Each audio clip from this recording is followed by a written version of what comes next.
čo sa deje alebo nedieje v našich úloh. Začneme aj liečiť, zároveň aj zakrmovať, že to bude taká kombinácia všetkého, čo sa ide diať.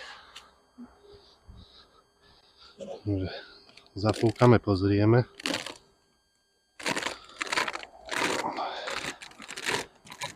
Načerné zo mňa tie včely nebudú, to je jasné. Lebo je také obdobie, keď je sucho, nie je znáška, sú trochu ostrejšie. Ale nadšená zo mňa nie je ani doktorka, že už nejaká včela ma nezabije. Pozrieme sa v rýchlosti, ako to vyzerá so zásobami, či tam vôbec niečo je. No, tento plást je suchý. Si ho opatrne položím. Budúci rok už budem mať nejakú srandu na prevesovanie, ale volačo máličko si nosia. Ale to aj doplňajú tie. Toto bolo jedno z tých včelstiev, kde sme dávali taký ten zberný medník. Čo je fajn. Ale toto im už ostane na zimu. S tým, že si teda doplňa volačo teraz cukrovým sirupom, trikudvom. Samozrejme iba trocha menej, s tým sa snažíme preklenúť tú medzeru, keď je teraz sucho a kým budeme mať doma invert. Takže toho dostanú tak pomenej. Zároveň dostanú šťavelkové pásy zatiaľ. A potom sa rozhodneme, že či ideme aj sublimovať alebo nie. Respektíve on sa spraví aj sublimácia a podľa spádu uvidíme, že čo ďalej. Nejaká prevencia tu bola viac menej celý rok, sa dá povedať, tak nečakám a dúfam, že tie spády a to zamerenie klieštikov nebude nejaké hrozné.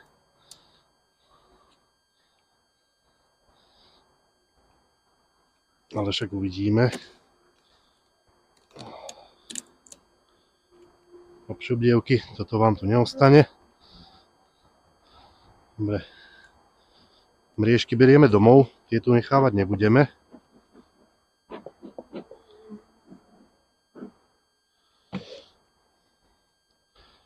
To tiež môžeme zobrať preč. Normálne vidno, ako sa snažili to aj vyhryzávať. To je ten ekovartín, čo sme dávali minule. V podstate, čo sa týka takýchto tých prírodných spôsobov, tak ja mám ten pocit, že sa to až tak nedá prehnať, takže sa nebojím ísť po ekovartíne do šťavelky. Akurát keď sa pozerám do rámika, tak mi zájde slnko. Ja čo som slepý ako patron. No, dobre. Ale vidím tu vajíčka.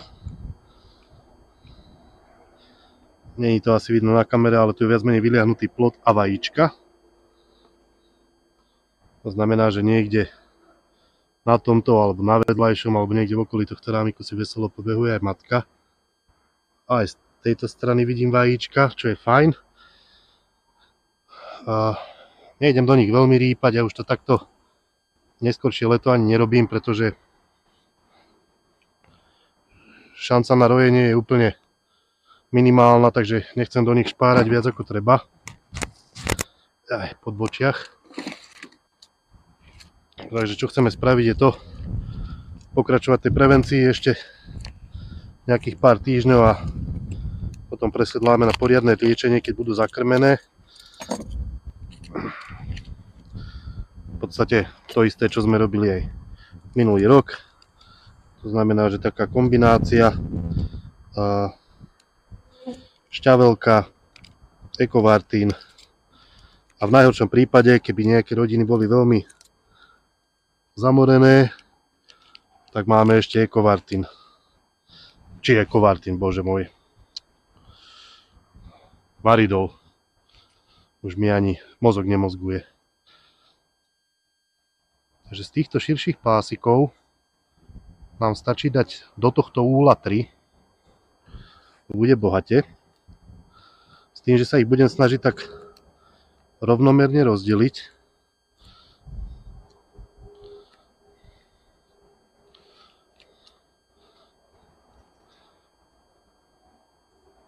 A tie včielky okolo tých pásikov budú chodiť, budú sa ich snažiť vyhrísť, odstrániť, lebo im tam troška zavadzajú. Tým pádom sa na ne dostane šťavelka, tým pádom sa z nich dostane klieštik dole, respektíve padne. Šťavelka mu našťastie vadí. Dobre, s touto rodinou momentálne nič viacej, spodné podložky ešte nemáme. Budem dávať, ale až pri sublimácii šťavelkou, keď budem monitorovať ten spád.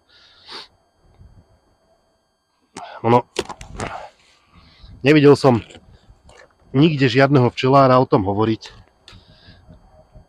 ale úprimne poviem, že keď je tá úroveň zamorenia už dosť vysoká, a možno, že aj nie je vysoká, neviem, ale veľakrát, keď prezerám rámiky, tak jednoducho toho klieštika na včelách vidím.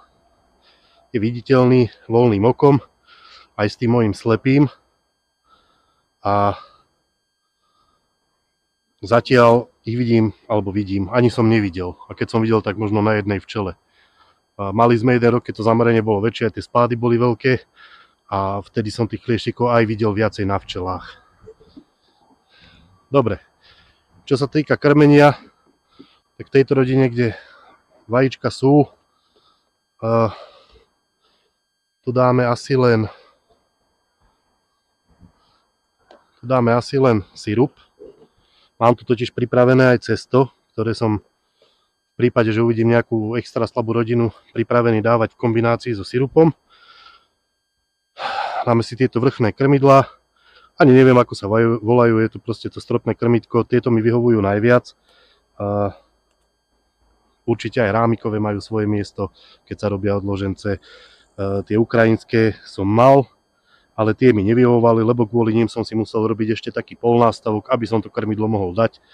A dokonca jeden včelár z Vrábel, tuším, alebo za Vráblami, alebo pri Nitre, nie som si teraz istý, od ktorého sme brali jedny včely, teda viacero včelstiev, tak on používal to krmidlo, takže v ňom zakrmil, potom doňho dal uteplivku a mal to vlastne ako uteplivku na zimu. My to tak nemáme, krmíme, krmidla dávame preč, ale za mňa sú veľmi praktické, pretože keď príde na to, že už krmím tak povediac naplno akoby na zimu, tak nemusím chodiť do tých včiel, nemusím ich vyrušovať, otvorím si striežku, dolejem, vybavené. Takže mne osobne sa veľmi páčia. No, teraz bude troška srandy kopec, lebo bandaska ťažká.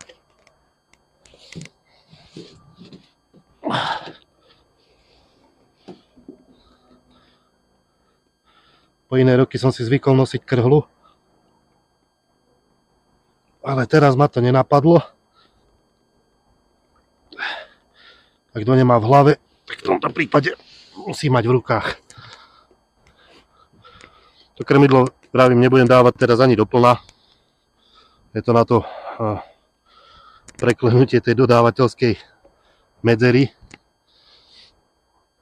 No. Takže tieto včely sú momentálne vybavené. Vajíčka tam sú, na tých vedľajších rámikoch som videl aj nejaký zaviečkovaný plot, takže tu sa žije. Matka tam tým pádom je. Krmitko, uteplivka latkami dolu, tak aby pekne stála na tom krmidle.